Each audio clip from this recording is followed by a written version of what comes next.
Hey, everybody, Madeleine here to look at the astrology for September of 2025. And boy, what a dramatic month ahead we have. Business will not be as usual as we have two eclipses. We have other transits too, but I think they're going to be dwarfed by these two big eclipses. We have Mercury moving into the sign of Virgo, which will really sharpen our minds. Will be in its exaltation in the sign of Mercury. And then we have Venus going out of Leo into the sign of Virgo, where it is more in debilitation. Well, I'll go into all 12 signs for these. And then we also have Mars moving into Scorpio. So, but I think those transits are not going to be as felt as loud as the eclipses are. We have the two eclipses. The first one is going to be in the sign of Pisces at 15 degrees 22 on the 7th of September. It is the exact same eclipse that we had on that day, same day, 2006. And then we have a second new moon lunar eclipse. The first one is a full moon solar eclipse. This is going to be a new moon solar, sorry, full moon lunar. This is new moon solar on the 21st of September in the sign of Virgo at 29 degrees. So I'm going to go into all the 12 signs for each of these transits, mostly focusing on the eclipses, of course. Now, let's go ahead and look at the first eclipse. I'm going to go ahead and share the chart. I'm outside by the lake enjoying a lovely day outside. I couldn't be inside. Now, this eclipse looks really nice. I don't know if the one in 2006 had the same blessings. I have to go back and look at it, but this promises to be quite a nice eclipse because Jupiter is ruling Pisces. And the North Node is right there, and Jupiter is trining the nodes. And this is like a very auspicious part of the sky. It's also a very spiritual part of the sky. Um, so when Jupiter is making such a favorable aspect to a lunation, it's basically showing us a higher elevated perspective because Jupiter wants to expand our life, wants us to expand our life into the direction of our Dharma, because when we walk our Dharma, we're serving humanity in the way that we were designed to serve humanity. So Jupiter is blessing this eclipse with clarity of purpose and a reinvigoration of faith in the path. And we're with the North Node in Pisces and the South Node in Virgo, we're clearing sort of our soul's debris, our mental debris that blocks us from our soul's knowing. And we're really following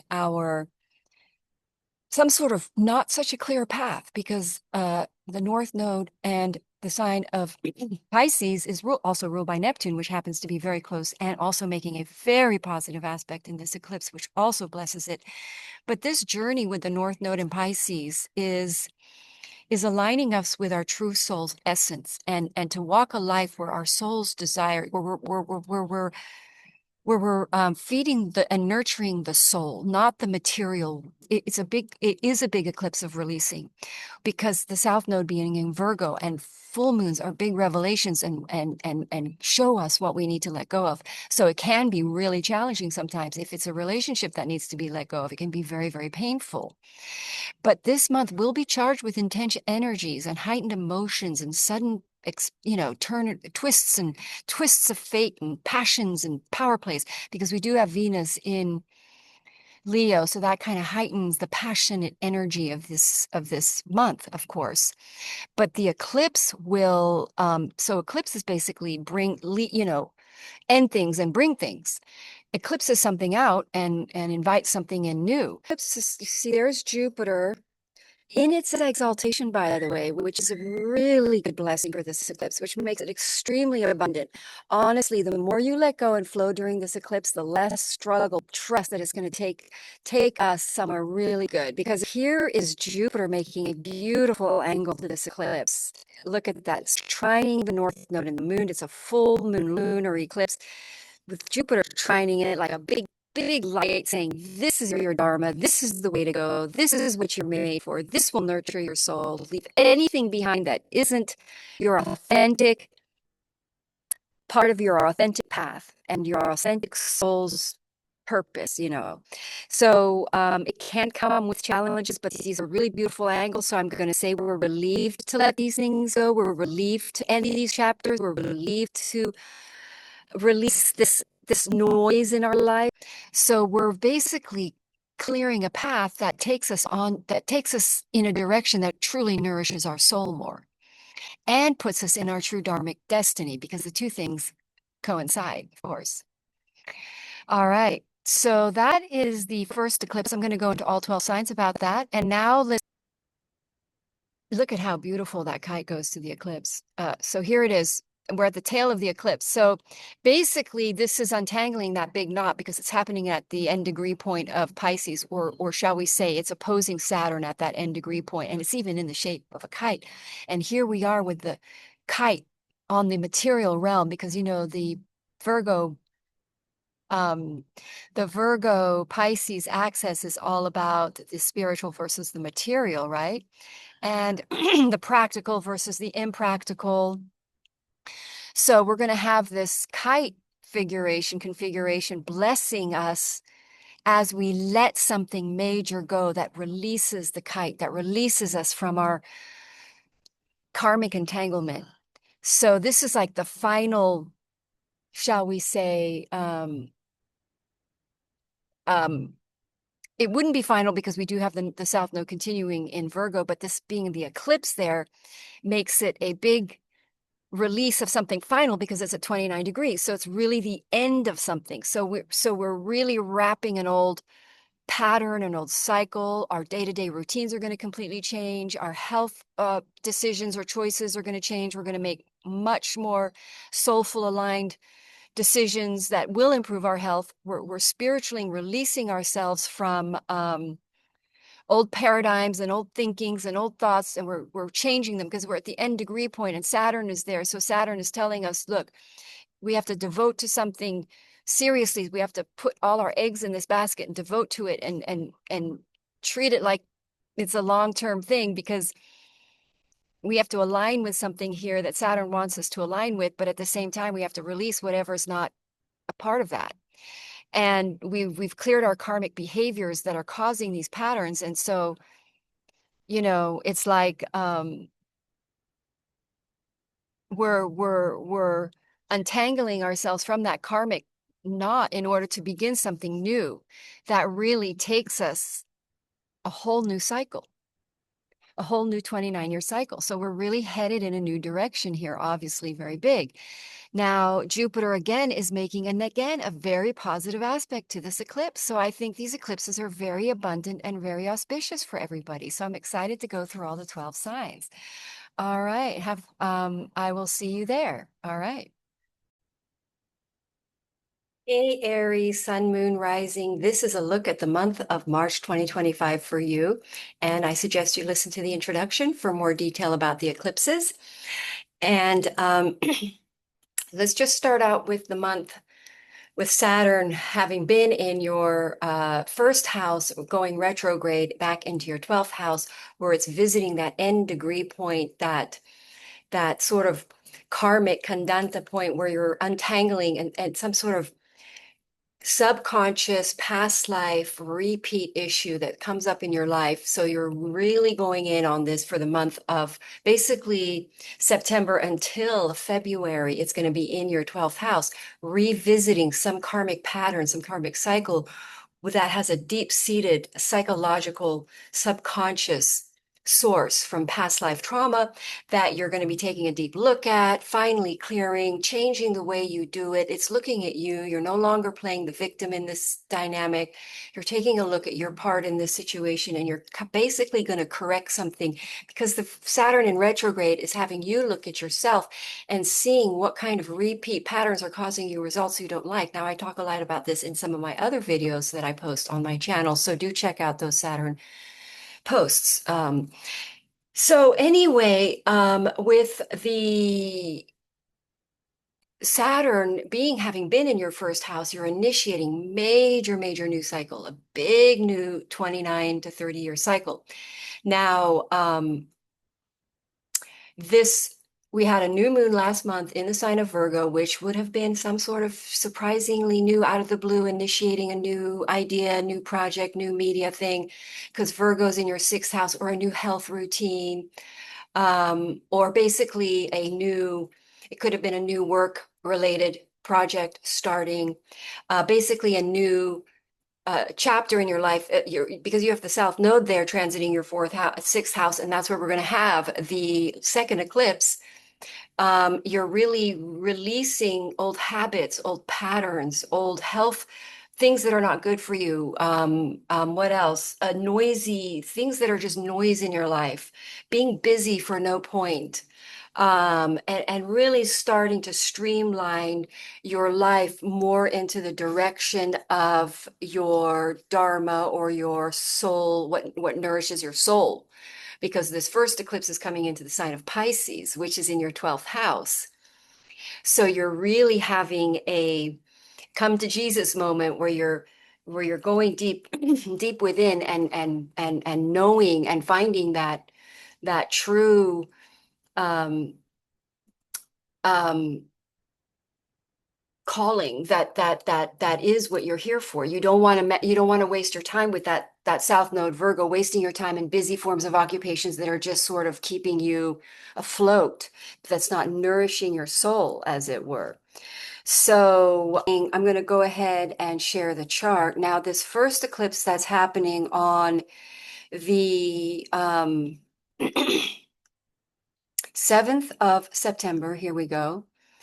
And it will be at 15 degrees of Pisces in your 12th house. Let's get the chart there. Now,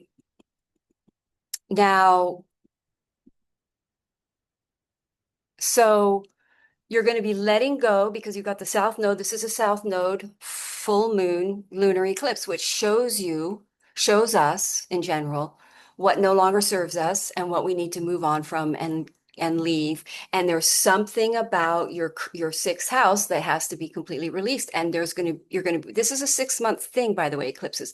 So this is all going to play out in the next 6 months. Plus the South Node is going to be there for the next 6 months, if not 9 months. So you're releasing some old habits, old way of living, old patterns, old careers. Um, you're clearing the debris of your life, streamlining your life, putting a focus onto your dharma, what you really fulfills you, putting all your seeking, because that Pisces is sort of a seeking energy too. It's ruled by Jupiter. It's wanting better, more, the dream. Neptune is going to go back into Pisces too later on, but basically you're letting go of the clutter and the garbage in your life, the debris, and clearing space for your soul. So when the North Node is in Pisces, we're embarking on a spiritual journey and we're exploring emotional healing, and we're not trying to be performers as much or pleasing people as much or trying to be sort of have noise in our life that distracts us from that. So it encourages us to have a deeper understanding of ourselves and our connections. And with the North Node in Pisces, especially in your 12th house, you're looking for meaningful transformations. You're looking for meaning in general, something that really means something to you in general. Um, so um, you could initiate now. The new moon in your sixth house would have initiated a project from this clean slate, from not being busy, from not being so preoccupied by things that are just stressful and petty or not important, um, opens your time up. You're going to have all this time and this free space to initiate a new beginning. And then that takes us to the second eclipse. Um, so the second eclipse is going to be in your sixth house, right at that end degree point where you really, really, really let something go again, because the South Node is going to be conjoining this eclipse. Saturn is going to be opposing the eclipse. So this is a very serious decision, a very serious, long-term, devoted release of something. And it's going to be like, for instance, you quit drinking or you quit